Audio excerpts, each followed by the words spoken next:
ಇನ್ನೂ ಯಾರೆಲ್ಲ ನನ್ನ ಚಾನಲ್ನ ಸಬ್ಸ್ಕ್ರೈಬ್ ಮಾಡಿಲ್ವೋ ಬೇಗ ಸಬ್ಸ್ಕ್ರೈಬ್ ಮಾಡಿ. ಕತೆ ಇಷ್ಟ ಆದಲ್ಲಿ ಶೇರ್ ಮಾಡಿ, ಲೈಕ್ ಮಾಡಿ ಮತ್ತು ಕಮೆಂಟ್ ಮಾಡಿ. ನನ್ನ ಕತೆ ನಿಮ್ಮ ಭಾವ ಚಾನಲ್ಗೆ ಸ್ವಾಗತ.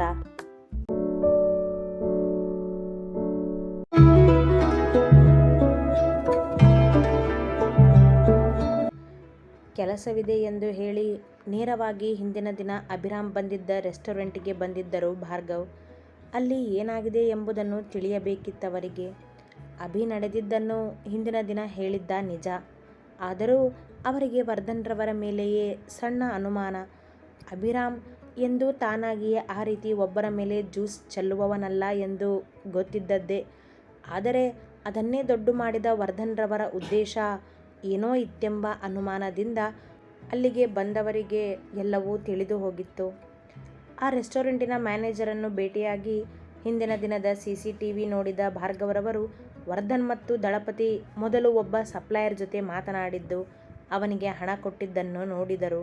ನಂತರ ಅವ ಬೇಕೆಂದೇ ಅಭಿಯ ಕೈ ತಾಗಿಸಿ ವರ್ಧನ್ರವರ ಮೇಲೆ ಜ್ಯೂಸ್ ಚೆಲ್ಲಿದ್ದನ್ನು ನೋಡಿದರು. ಅಲ್ಲಿಗೆ ಎಲ್ಲವೂ ವರ್ಧನ್ ಮತ್ತು ದಳಪತಿಯವರ ಉಪಾಯವೆಂದು ತಿಳಿದು ಹೋಗಿತ್ತವರಿಗೆ. ಅಲ್ಲಿಯೇ ಆ ಸಪ್ಲೈಯರನ್ನು ಕರೆಯಿಸಿ ಅವನ ಬಾಯಿ ಬಿಡಿಸಿದರು. ಅವರ ಭಯ ಯಾರಿಗಿಲ್ಲ. ಅವರನ್ನು ನೋಡುತ್ತಿದ್ದಂತೆ ಆತ ವರ್ಧನ್ರವರು ತನಗೆ ಹಣ ಕೊಟ್ಟು ಹಾಗೆ ಮಾಡಲು ಹೇಳಿದ್ದನ್ನು ಒದರಿದ್ದ. ಅವನ ಕೆನ್ನೆಗೊಂದು ಬಾರಿಸಿ ಆ ವಿಡಿಯೋ ತುಣುಕನ್ನು ಆಗಿಂದಾಗಲೇ ತಮ್ಮ ಫೋನಿನಲ್ಲಿ ತೆಗೆದುಕೊಂಡು ಹೊರಬಂದರು. ಅಣ್ಣ, ಆ ವರ್ಧನ್ಗೆ ನೀವು ಬುದ್ಧಿ ಕಲಿಸದೇ ಇದ್ದರೆ ಇವನು ಹೀಗೆ ಏನಾದರೂ ಒಂದು ಮಾಡ್ತಿರ್ತಾನೆ ಎಂದರು ಕಂಠಿ ಕಾರ್ ಹತ್ತಿ ಕುಳಿತಾಗ. ಹಾಂ ಕಂಠಿ ಎಂದ ಭಾರ್ಗವರವರು ಕಾರನ್ನು ನೇರವಾಗಿ ವರ್ಧನ್ ಮನೆಯ ಮುಂದೆ ತಂದು ನಿಲ್ಲಿಸಿದರು. ತಮ್ಮ ಸುದ್ದಿಗೆ ಬಂದರೆ ಕೊಂಚ ಕಾದು ನೋಡುವರೇನೋ ಭಾರ್ಗವ್. ಆದರೆ ಮಕ್ಕಳ ವಿಷಯಕ್ಕೆ ಬಂದರೆ ಕ್ಷಣ ಕೂಡ ತಡೆದು ನೋಡುವವರಲ್ಲ ಅವರು. ಹಿಂದಿನ ದಿನ ಸತ್ಯದ ಬಗ್ಗೆ ತಿಳಿಯಬೇಕೆಂದು ತಾಳ್ಮೆ ವಹಿಸಿದ್ದರಷ್ಟೇ. ಆದರೆ ಈಗ ವರ್ಧನ್ರವರು ಉಪಾಯ ಮಾಡಿ ಅಭಿಯನ್ನು ಸಿಲುಕಿಸಲು ನೋಡಿದ್ದೆಂದು ತಿಳಿದಾಗ ಅವರ ಕೋಪ ಆಕಾಶಕ್ಕೇರಿತ್ತು. ಗೇಟಿನ ಮುಂದೆ ನಿಂತ ಕಾರಿನಲ್ಲಿ ಭಾರ್ಗವರನ್ನು ಕಾಣುತ್ತಲೇ ಗೇಟ್ ತೆರೆದಿದ್ದ ವಾಚ್ಮನ್ ಬಿರುಗಾಳಿಯಂತೆ ಬಂದು ನಿಂತ ಕಾರನ್ನು ಮನೆಯ ಬಾಲ್ಕನಿಯಲ್ಲೇ ನಿಂತಿದ್ದ ವರ್ಧನ್ರವರು ನೋಡಿದ್ದರು. ಅದರಿಂದ ಕೆಳಗಿಳಿದ ಭಾರ್ಗವರನ್ನು ನೋಡುತ್ತಿದ್ದಂತೆ ಓಡಿ ಬಂದಿದ್ದರು ಕೆಳಗೆ. ಭಾರ್ಗವರವರು ಮನೆಯ ಒಳಬರುವುದಕ್ಕೂ ಕೊನೆಯ ಮೆಟ್ಟಿಲಿಗೆ ಬಂದು, ಭಾರ್ಗವ್ ಶರ್ಮಾ, ನೀನಿಲ್ಲಿ ಎಂದು ಕೇಳಿದರೂ ಭಯವೇ ಇಲ್ಲದವರಂತೆ. ನೀನು ನನ್ನ ಮನೆಗೆ ಬರಬಹುದು, ನಾನು ನಿನ್ನ ಮನೆಗೆ ಬರಬಾರ್ದ ವರ್ಧನ್ ಕೇಳಿದರು ಗತ್ತಿನಲ್ಲಿ. ಓ ಹಾಗೇನು, ಬಾ ಹಾಗಿದ್ರೆ ಕೂತ್ಕೋ ಎಂದರು ತಾವು ಸೋಫಾದಲ್ಲಿ ಕುಳಿತು. ಅವರನ್ನೇ ನೋಡಿದರು ಭಾರ್ಗವ್. ಕಾಲಿನ ಮೇಲೆ ಕಾಲು ಹಾಕಿ ಕುಳಿತರು ವರ್ಧನ್ ಬೇಕೆಂದೇ. ತಮ್ಮ ಎದುರಿಗೆ ಹೀಗೆ ಸೊಕ್ಕು ತೋರಿಸುವವರ ಸೊಕ್ಕು ಮುರಿಯದೇ ಇರುವರೇ ಭಾರ್ಗವ್ ಶರ್ಮಾ. ಅದೇ ಗತ್ತಿನಲ್ಲಿ ಮುಂದೆ ಬಂದು ವರ್ಧನ್ರವರ ಎದುರಿಗಿದ್ದ ಸೋಫಾದಲ್ಲಿ ಅವರಂತೆಯೇ ಕಾಲಿನ ಮೇಲೆ ಕಾಲು ಹಾಕಿ ಕುಳಿತರು ರಾಜನಂತೆ. ಅವರನ್ನು ಹಾಗೆ ನೋಡಿ ಕೋಪಗೊಂಡ ವರ್ಧನ್ರವರು ತಕ್ಷಣ ತಮ್ಮ ಕಾಲು ಕೆಳಗಿಟ್ಟು, ನನ್ನ ಮನೆಗೆ ಬಂದು ನನ್ನ ಎದುರಿಗೆ ಕಾಲ ಮೇಲೆ ಕಾಲು ಹಾಕಿ ಕುತ್ಕೋತೀಯಾ ಭಾರ್ಗವ್ ಎಂದು ಕೇಳಿದರು. ಅವರ ಮಾತಿಗೆ ಚೂರು ಕದಲದ ಭಾರ್ಗವರವರು, ಅಲ್ವಾ ವರ್ಧನ್, ನಿನ್ನ ಮನೆಗೆ ಬಂದು ನಿನ್ನ ಮುಂದೆನೇ ಕಾಲಿನ ಮೇಲೆ ಕಾಲು ಹಾಕಿ ಕುತ್ಕೋತೀನಿ ಅಂದರೆ ಅದು ಭಾರ್ಗವ್ ಶರ್ಮಾ ಮಾತ್ರ ಎಂದರು. ಅವರ ಮಾತಿನ ಗತ್ತು ಧೈರ್ಯ ವರ್ಧನ್ರನ್ನು ಬೆಚ್ಚಿಸಿತು. ಮಾತನಾಡದೆ ಕುಳಿತರು. ನಿನ್ನ ಮಗಳಿಲ್ವಾ ಮನೆಯಲ್ಲಿ ಕೇಳಿದರು ನೇರವಾಗಿ ವಿಷಯಕ್ಕೆ ಬಂದು. ಯಾಕೆ, ನಿನ್ನೆ ಏನೋ ದೊಡ್ಡದಾಗಿ ಅಪ್ಪನ ಪರವಾಗಿ ನಿಂತು ಮಾತಾಡಿದ್ಲು, ಅದಕ್ಕೆ ಅವಳಿಗೆ ಅವಳಪ್ಪನ ಬುದ್ಧಿ ತೋರಿಸೋದಕ್ಕೆ ಬಂದಿದ್ದೀನಿ ಎಂದರು ಮನೆಯ ಸುತ್ತಲೂ ಒಮ್ಮೆ ನೋಡುತ್ತಾ. ಯಶಸ್ವಿನಿ ಆ ಸಮಯಕ್ಕೆ ಅಲ್ಲಿ ತನ್ನ ಕೆಲಸ ಮುಗಿಸಿಕೊಂಡು ಮನೆಯ ದಾರಿ ಹಿಡಿದಿದ್ದಳು. ಏನು ಮಾತಾಡ್ತಿದ್ಯಾ ಭಾರ್ಗವ್ ನೀನು, ನನ್ನ ಮಗಳ್ಯಾಕೆ, ಅವಳು ಮನೆಯಲ್ಲಿಲ್ಲ ಅರ್ಥವಾಗದೆ ಕೇಳಿದರು ವರ್ಧನ್. ಅವಳಪ್ಪ ಮಾಡಿರೋ ಒಳ್ಳೆ ಕಾರ್ಯನ ಅವಳಿಗೆ ತೋರಿಸ್ಬೇಕಿತ್ತು ವರ್ಧನ್. ನಾನು ಹೋಗಲಿ ಬಿಡು, ಅದನ್ನು ಆಮೇಲೆ ನೋಡೋಣ ಎಂದು ಉಸಿರು ಹೊರಹಾಕಿ ಕಾಲನ್ನು ನೆಲಕ್ಕಿಟ್ಟು ಕುಳಿತವರು. ನಿನ್ನೆ ರೆಸ್ಟೋರೆಂಟ್ನಲ್ಲಿ ಆ ಸಪ್ಲೈಯರ್ಗೆ ಹಣ ಕೊಟ್ಟು ಅವನು ನಿನ್ನ ಮೇಲೆ ಬೇಕಂತಾನೆ ಜ್ಯೂಸ್ ಚೆಲ್ಲೋ ಹಾಕಿ ಮಾಡಿ ಅದನ್ನು ನನ್ನ ಮಗನ ಮೇಲೆ ಮಾಡಿರೋ ಹಾಗೆ ತೋರಿಸ್ದೆ. ಬೇಕಂತಾನೆ ಅವನ ಜೊತೆ ಜಗಳ ಮಾಡಿದೆ. ಇದರಿಂದ ನಿನ್ನ ಮಗಳ ಮುಂದೆ ಅವನೇ ಎಲ್ಲನೂ ಮಾಡಿದ್ದು ಅನ್ನೋ ಥರ ತೋರಿಸ್ದೆ. ಆಮೇಲೆ ನನ್ನ ಮನೆಗೆ ತಂದೆ ಮಗಳು ಬಂದು ನಮ್ಮದೇ ತಪ್ಪು ಅನ್ನೋ ಥರ ಮಾತಾಡಿದ್ರಿ. ಸ್ವಲ್ಪ ಗೊಂದಲ ಇದೆ ನನಗೆ. ಆದರೆ ಇದೆಲ್ಲ ನಿನ್ನ ಪ್ಲ್ಯಾನ್ ಅನ್ನೋದು ಚೆನ್ನಾಗಿ ಅರ್ಥ ಆಗಿದೆ. ಸಹಜವಾಗಿಯೇ ಎಲ್ಲವನ್ನೂ ಹೇಳಿದಾಗ ವರ್ಧನ್ರವರ ಮುಖ ಬೆವರಿತು. ಸತ್ಯ ಕೇಳಿ. ಇಲ್ಲ ಇಲ್ಲ, ಆ ಥರ ಏನಿಲ್ಲ ಎಂದರು ಭಯದಲ್ಲೇ. ನಕ್ಕು ಬಿಟ್ಟರು ಭಾರ್ಗವ್ ಜೋರಾಗಿ. ನೀನು ಈ ಭಯನೇ ಹೇಳುತ್ತೆ ವರ್ಧನ್, ಏನಿದೆ ಏನಿಲ್ಲ ಅನ್ನೋದನ್ನು ಎಂದು ನಗುತ್ತಲೇ ಮೇಲೆದ್ದವರು ಗಂಭೀರವಾಗಿ ನಿಂತರು. ಕೋಪದಿಂದ ವರ್ಧನ್ರನ್ನೇ ನೋಡುತ್ತಾ. ಅವರ ನೋಟ, ಚೂಪು. ಇಷ್ಟು ದಿನ ನೀನು ಬೊಗಳೋ ನಾಯಿ ಅಂದ್ಕೊಂಡು ಸುಮ್ಮನಿದ್ದೆ ವರ್ಧನ್. ಆದರೆ ನೀನು ನನ್ನ ಮಗನ ಸುದ್ದಿಗೆ ಬಂದಿದ್ಯಾ. ನಾನು ಸುಮ್ಮನಿರೋ ಮಾತಿಲ್ಲ. ಅದಕ್ಕೆ ಮನೆಯವರೆಗೂ ಬಂದಿದ್ದೀನಿ. ಆದರೂ ಹೋಗಲಿ ಬಿಡು ಅಂತ ಕೊನೆ ಚಾನ್ಸ್ ಕೊಡ್ತಿದ್ದೀನಿ ವರ್ಧನ್, ನನ್ನಿಂದ ದೂರ ಇರು ಎಂದರು. ಕೊನೆಯ ಮಾತನ್ನು ಒತ್ತಿ ಹೇಳುತ್ತಾ, ಅವರಿಗೆ ಬೆರಳು ತೋರಿಸುತ್ತಾ. ಎಚ್ಚರಿಕೆಯೇ ಇತ್ತು ಆ ಮಾತಿನಲ್ಲಿ. ವರ್ಧನ್ರವರು ಉಸಿರೆತ್ತಲಿಲ್ಲ. ಇದೇ ಕೊನೆ. ಇನ್ನೊಂದು ಸಾರಿ ನೀನು ನನ್ನ ತಂಟೆಗಾಗಲಿ ನನ್ನ ಮಕ್ಕಳ ವಿಷಯಕ್ಕಾಗಲಿ ಬಂದರೆ, ಈಗ ನಾನು ಮಾತಾಡಿದ್ದೀನಿ, ಆಗ ನನ್ನ ಕೈ ಮಾತಾಡುತ್ತೆ ಅಷ್ಟೆ. ಹಾಗೇ ಈ ಎಚ್ಚರಿಕೆನ ಆ ದಳಪತಿಗೂ ಹೇಳಿಬಿಡು. ನನಗೆ ಚೆನ್ನಾಗಿ ಗೊತ್ತು ಅವನು ನನ್ನ ಕಂಪ್ನಿ ಟೆಂಡರ್ ಯಾಕೆ ತಗೊಂಡಿದ್ದಾನೆ ಅಂತ. ಹೇಳಿಬಿಡು ಅವನಿಗೆ, ಹುಷಾರು ಅಂತ ಎಂದು ಎಚ್ಚರಿಸಿದವರು ಬಾಗಿಲತ್ತ ತಿರುಗುವುದಕ್ಕೂ ಯಶಸ್ವಿನಿ ಒಳಬಂದಳು. ಭಾರ್ಗವರನ್ನು ಕಂಡು ಆಶ್ಚರ್ಯಗೊಂಡವಳು. ಸರ್, ನೀವು ಇಲ್ಲಿ ಎಂದು ಕೇಳಿದಳು. ವರ್ಧನ್ ಎದ್ದು ನಿಂತರು. ಭಾರ್ಗವರವರು ಅವಳಿಗೆ ಸತ್ಯ ಹೇಳುವರೇನೋ ಎಂದುಕೊಂಡು. ಯಶಸ್ವಿನಿ ವರ್ಧನ್ ಅವಳನ್ನೊಮ್ಮೆ ಗಟ್ಟಿಯಾಗಿ ಕರೆದವರು. ನಾನು ಹೋಗೋದಕ್ಕೂ ಮೊದಲೇ ನೀನು ಬಂದಿದ್ದು ಒಳ್ಳೆಯದಾಯಿತು ಎಂದರು. ಅವರ ಗಂಭೀರತೆಗೆ ಯಶಸ್ವಿನಿ ಏನೋ ಆಗಿದೆ ಎಂದು ಅರಿತಳು. ಯಾಕೆ ಸರ್, ಏನಾಯಿತು ಕೇಳಿದಳು ತನ್ನ ತಂದೆಯತ್ತ ಒಮ್ಮೆ ನೋಡುತ್ತಾ. ಏನೊಂದು ಮಾತನಾಡದೆ ತಮ್ಮ ಫೋನಿನಲ್ಲಿದ್ದ ವಿಡಿಯೋಗಳನ್ನು ಅವಳ ಮುಂದೆ ತೆರೆದು ಹಿಡಿದರು ಭಾರ್ಗವ್. ಯಶಸ್ವಿನಿ ಅದನ್ನು ನಿಂತು ನೋಡುತ್ತಿದ್ದರೆ ವರ್ಧನ್ ನಡುಗಿದರು ನಿಂತಲ್ಲೇ. ಆ ವಿಡಿಯೋ ನೋಡಿ ಅವಳಿಗೆ ಎಲ್ಲವೂ ಅರ್ಥವಾಗಿತ್ತಾದರೂ ನಂಬಲಾಗದ್ದು ಅದು.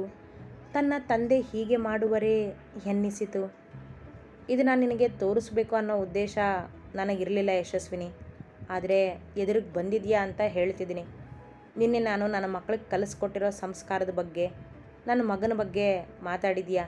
ಅಂದಮೇಲೆ ನಿಜ ಏನು ಅಂತ ನಿನಗೆ ತಿಳಿಸ್ಬೇಕು ಅಲ್ವಾ ನಾನು. ಅದಕ್ಕೆ ಇದನ್ನು ತೋರಿಸ್ದೆ ಎಂದು ಫೋನನ್ನು ಜೇಬಿಗಿಟ್ಟರು. ಅಪ್ಪ, ಏನಿದೆಲ್ಲ ವರ್ಧನ್ರನ್ನು ಕೋಪದಿಂದ ಪ್ರಶ್ನಿಸಿದಳು. ಉತ್ತರವಿಲ್ಲ ಅವರ ಬಳಿ. ನನಗೆ ನನ್ನ ಮಗಳಿಗೆ ಜಗಳ ತಂದಿಡೋ ಕೆಲಸ ಮಾಡ್ತಿದ್ಯಾ ಭಾರ್ಗವ್ ನೀನು, ಸಿಡುಕಿದ್ದರು ವರ್ಧನ್ ಕೋಪದಲ್ಲಿ ಭಾರ್ಗವರವರ ಮೇಲೆ. ನಿನ್ನೆ ನೀನು ಇದನ್ನೇ ಮಾಡಿದ್ದು ಅಲ್ವಾ ವರ್ಧನ್, ಭಾರ್ಗವರವರು ಎಂದಾಗ ಬಾಯಿ ಮುಚ್ಚಿದರು ವರ್ಧನ್. ಶಾಕ್ ಆದವರಂತೆ ನಿಂತಿದ್ದ ಯಶಸ್ವಿನಿಯನ್ನು ನೋಡುತ್ತಾ. ನಿನ್ನೆ ರೆಸ್ಟೋರೆಂಟ್ನಲ್ಲಿ ಏನಾಯಿತು ಅಂತ ಇದನ್ನೆಲ್ಲ ನೋಡಿ ನಿನಗೆ ತಿಳಿದಿದೆ ಅನ್ಕೋತೀನಿ ಯಶಸ್ವಿನಿ. ಅರ್ಥ ಆಗದೇ ಇದ್ದರೆ ನಿಮ್ಮಪ್ಪನ್ನ ಕೇಳು. ಐ ಹೋಪ್ ನೀನು ಇದರಲ್ಲಿ ಇನ್ವಾಲ್ವ್ ಇಲ್ಲ ಅಂತ ಅನಿಸುತ್ತೆ. ಯಾಕಂದರೆ ನಿನ್ನ ಅಪ್ಪ ಮತ್ತು ಆ ದಳಪತಿ ಇದನ್ನು ಮಾಡಿದ್ದು. ಇದೆಲ್ಲ ನಿನಗೆ ಗೊತ್ತಿದ್ದರೆ ನನಗೊಂದು ಎಚ್ಚರಿಕೆ, ನಿನಗೆ ಮತ್ತೆ ಈ ರೀತಿ ನನ್ನ ಮಗನ ಸುದ್ದಿಗೆ ಬರಬೇಡ ಅಂತ. ಇದೇನೋ ಗೊತ್ತೇ ಇಲ್ಲ ಅನ್ನೋದಾದರೆ ಮೊದಲು ನಿಮ್ಮ ಅಪ್ಪನಿಗೆ ಬುದ್ಧಿ ಹೇಳು. ಹೀಗೆ ಚೀಪ್ ಟ್ರಿಕ್ ಎಲ್ಲ ನಮ್ಮ ಜೊತೆ, ಈ ಶರ್ಮಾ ಫ್ಯಾಮಿಲಿ ಜೊತೆ ಬೇಡ ಅನ್ನು. ಇನ್ನೂ ನೀನು ಕಣ್ಣಾರೆ ಕಂಡಿದ್ದನ್ನೆಲ್ಲ ನಿಜ ಅಂತ ನಂಬೇಡ. ಸತ್ಯ ಏನು ಅಂತ ತಿಳಿದು ಮಾತಾಡು ಎಂದು ಹೊರಹೋಗಲು ಅವಳ ಪಕ್ಕದಲ್ಲಿ ಹೆಜ್ಜೆ ಇಟ್ಟವರು ಮತ್ತೆ ನಿಂತು, ಹಾಗೇ ಇನ್ನೊಂದು ಮಾತು, ಇನ್ನೊಂದು ಸರಿ ನನ್ನ ಮಗನ ಸಂಸ್ಕಾರದ ಬಗ್ಗೆ ಮಾತಾಡೋದಕ್ಕೂ ಮೊದಲು ಯೋಚಿಸಿ ಮಾತಾಡು. ನಿನ್ನೆ ಸುಮ್ಮನಿದ್ದೆ ಅಂತ ಮತ್ತೆ ಸುಮ್ಮನಿರೋದಿಲ್ಲ ನಾನು ಎಂದು ಎಚ್ಚರಿಕೆ ಕೊಟ್ಟವರೇ ಹೊರನಡೆದರು. ನಿನ್ನೆಗಿಂತ ಹೆಚ್ಚೇ ಅವಮಾನವಾಯಿತು ಯಶಸ್ವಿನಿಗೆ. ತನ್ನ ತಂದೆಯ ಪರವಾಗಿ ಅಭಿಯ ಸಂಸ್ಕಾರದ ಬಗ್ಗೆ ಮಾತನಾಡಿದವಳ ಸಂಸ್ಕಾರ ಮಣ್ಣು ಪಾಲಾಗಿತ್ತು. ಅಲ್ಲದೆ ಒಂದೇ ದಿನ ಅಭಿ ಮತ್ತು ಭಾರ್ಗವರವರ ಗುಣ ತಿಳಿದು ಹೋಗಿತ್ತು. ವರ್ಧನ್ರವರ ನೀಚ ಕೃತ್ಯ ಕಣ್ಮುಂದೆಯೇ ಇತ್ತು. ಅವರನ್ನೇ ಕೋಪದಿಂದ ನೋಡಿದವಳು, ನೀವು ಈ ಥರ ಮಾಡ್ತೀರಾ ಅಂತ ನಾನು ಅಂದ್ಕೊಂಡಿರಲಿಲ್ಲ ಅಪ್ಪ ಎಂದು ಹೇಳುತ್ತಾ ಹೊರನಡೆದಳು. ಯಶು ಯಶು ನನ್ನ ಮಾತು ಕೇಳು ಎನ್ನುತ್ತಾ ಬಾಗಿಲಿಗೆ ಬಂದರು ವರ್ಧನ್. ಅವರ ಮಾತು ಕೇಳದೆ ಕಾರ್ ಹತ್ತಿ ಹೊರಟೇ ಹೋದಳು. ಅವಸರದಲ್ಲಿ ಸೋತು ಹೋದರು ವರ್ಧನ್ ಮಗಳ ಮುಂದೆ. ಒಂದೇ ದಿನದಲ್ಲಿ ತಂದೆ ಮಗನ ನಡೆ ಅರಿತ ಯಶಸ್ವಿನಿ ಅವಮಾನ ಸಹಿಸದಾದಳು. ಜೊತೆಗೆ ತನ್ನದೇ ತಪ್ಪೆಂದು ಚೆನ್ನಾಗಿ ಅರಿವಾಗಿತ್ತು ಮನಕ್ಕೆ. ಅಳುತ್ತಾ ಅಜ್ಜಿಯ ಮನೆಯ ದಾರಿ ಹಿಡಿದಳು ಬೆಂಗಳೂರಿಗೆ ಹೋಗದೆ. ಯಾಕೆ ಯಶು ಹೀಗೆ ಅಳ್ತಿದ್ಯಾ ಕೇಳಿದರು ಸರಸ್ವತಿ ಅಜ್ಜಿ. ಭಾರ್ಗವರವರು ಹೇಳಿದ ಮಾತುಗಳು, ಅಭಿ ತನ್ನ ಮಾನ ಕಾಪಾಡಿದ್ದು, ಜೊತೆಗೆ ವರ್ಧನ್ರವರ ಮೋಸ ಎಲ್ಲವೂ ಅವಳ ಒಳ್ಳೆಯ ಮನಸ್ಸನ್ನು ಚುಚ್ಚುತ್ತಿದ್ದವು. ನೀನು ತಪ್ಪು ಮಾಡಿದೆ ಎಂದು. ಅದರ ಪಶ್ಚಾತ್ತಾಪಕ್ಕೆ ಅಜ್ಜಿಯ ಬಳಿ ಬಂದು ಅವರ ಮಡಿಲಲ್ಲಿ ಮಲಗಿ ಅಳುತ್ತಿದ್ದಳು ಯಶಸ್ವಿನಿ.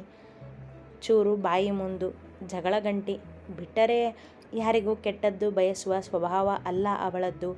ಹಠವೊಂದನ್ನು ಬಿಟ್ಟರೆ ಎಲ್ಲವೂ ಅವಳ ತಾಯಿ ಅಜ್ಜಿಯಿಂದ ಕಲಿತದ್ದು ಒಳ್ಳೆಯ ಗುಣಗಳೇ.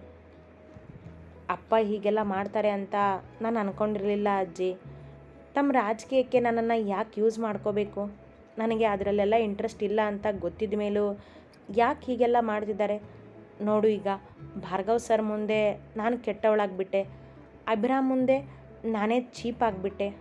ಅವನ ಸಂಸ್ಕಾರದ ಬಗ್ಗೆ ಮಾತಾಡಿದ್ದೆ ನಾನು ನಿನ್ನೆ. ಆದರೆ ಇವತ್ತು ನನ್ನ ತಪ್ಪಿಲ್ಲದೆ ನನ್ನ ಸಂಸ್ಕಾರ ಕೆಟ್ಟದಾಗಿ ಕಾಣಿತು ಅವ್ರ ಮುಂದೆ. ಐ ಹೇಟ್ ಯು ಅಪ್ಪ ಎನ್ನುತ್ತಾ ಬಿಕ್ಕಿಸಿದವಳ ತಲೆ ಸವರಿದರು ಅಜ್ಜಿ. ನಿಮ್ಮ ಅಪ್ಪನಿಗೆ ರಾಜಕೀಯದ ಹುಚ್ಚು ಯಶು. ತಾನೇ ಮೆರಿಬೇಕು ಅನ್ನೋ ಅಹಂಕಾರನ ಅವನು ಯಾವಾಗ ಬಿಡ್ತಾನೋ ಆಗಲೇ ಅವನು ಉದ್ಧಾರ ಆಗೋದು. ತನ್ನ ಸ್ವಾರ್ಥಕ್ಕೋಸ್ಕರ ಎಲ್ರಿಗೂ ನೋವು ಕೊಡ್ತಾನೆ ಎಂದಿತು ಮಗನಿಗೆ ಬೈಯುತ್ತಾ. ಅಜ್ಜಿ ಅವ್ರ ಮುಂದೆ ಈಗ ನಾನು ಕೆಟ್ಟವಳಾಗ್ಬಿಟ್ಟೆ. ತಲೆ ಎತ್ತಿ ನುಡಿದವಳ ಕಂಗಳು ಕೆಂಪಾಗಿದ್ದವು ಅತ್ತು. ನೀನು ಕೆಟ್ಟವಳಲ್ಲ ಯಶು. ತಪ್ಪು ಮಾಡಿದ್ಯಾ ಅಂತ ನಿನಗೆ ಅರ್ಥ ಆಗಿದೆ ತಾನೆ. ಅಂದಮೇಲೆ ನೀನು ಕೆಟ್ಟವಳಲ್ಲ ಎಂದಿತು ಅವಳ ಕಣ್ಣೊರೆಸಿ. ನಾನು ಅವ್ರ ಹತ್ರ ಸಾರಿ ಕೇಳಬೇಕು ಅಜ್ಜಿ.